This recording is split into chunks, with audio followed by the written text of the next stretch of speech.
Hello, my name is Peter Carlone. I tour the Fringe regularly, and this year my Fringe crush is Jem Rolls. So I rush outside and everyone's vanished and it hits me. I know where they're going. It's head smashed in, audience jump. Let's get this straight. I love my audience. I don't want to see my everything forward or sycophantic. What is my audience like? My audience is like me, but better. So much better. I first saw Jem Rolls probably about 5 or 6 years ago when we were touring the Fringe in Montreal. That's when I finally got to see a Jem Rolls show. And he was doing poems about tourists and about travel and how the different ways people travel. And he had this poem I'll never forget about some British travelers going to just any sort of tourist trap destination and the way they would come. And I think the verse, how does it go? I think it goes, this will be a sort of an impression of Jem Rolls too. Out of the way, out of the way. I like that, I don't like that, I like that, I don't like that. Out of the way, out of the way. Which listening to myself, I feel is a pretty strong impression of Jem Rolls. Jem Rolls is a very fast-paced poet.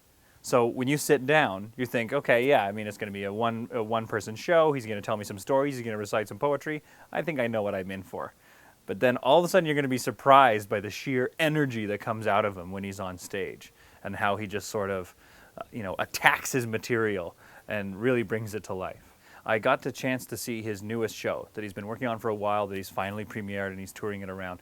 And I got to tell you, it's a lot different than the shows he usually does. So it's a real risk for him in that sense. He normally does sort of a cycle of poems built around a central theme.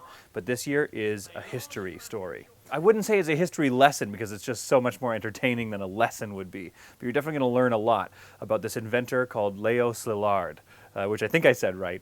He's a Hungarian inventor who came up with the idea for the atom bomb. And that's going to be a pretty controversial topic already. But I urge you to go see the show. Doesn't matter what you think about nuclear weapons or World War II or anything like that. The show itself and this man's history and what he did and how much, in fact, he was a pacifist is a really important message, and it's a beautiful story to see. So that's definitely what throws him to the top of my list of Fringe crushes this year. He's always crushing it with his shows, but this year is just so good. We're also in a bunch of cities, so we're going to be doing Vancouver next, performing our brand new show called Here Lies Chris. It's a very fast-paced, physical sketch comedy show where we're trying to show you a bunch of different sketches, but things kind of fall apart. So there's a narrative for you to follow as the two of us desperately try to keep our sketch show on track. But there's also a sketch show buried in there somewhere as well. So it's been a pretty fun time in the cities we have done it in, so I recommend you come check us out after you've seen Jem Rolls' show, The Inventor of All Things.